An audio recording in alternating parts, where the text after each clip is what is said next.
ഒരാൾ ജീവിതം മടുത്തു, ആത്മഹത്യ ചെയ്യാൻ വേണ്ടി തീരുമാനിച്ചു.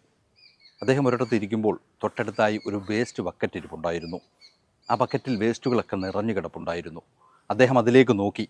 എൻ്റെ ജീവിതവും ഏതാണ്ട് ഇതുപോലെ ആയല്ലോ എന്ന് ചിന്തിച്ചു. കുറേ കഴിഞ്ഞപ്പോൾ ഒരാൾ വന്ന് ആ ബക്കറ്റിൽ നിന്ന് വേസ്റ്റ് ബോർഡുകളൊക്കെ പറക്കി മാറ്റിക്കൊണ്ടുപോയി. രണ്ടാമതായി ഒരാൾ വന്ന് അതിലുണ്ടായിരുന്ന പ്ലാസ്റ്റിക്കുകളൊക്കെ ശേഖരിച്ചു കൊണ്ടുപോയി. പിന്നീട് കുറേ കഴിഞ്ഞപ്പോൾ ഒരു നായി വന്ന് അതിലുണ്ടായിരുന്ന ഭക്ഷണാവശിഷ്ടങ്ങളൊക്കെ കഴിച്ചു.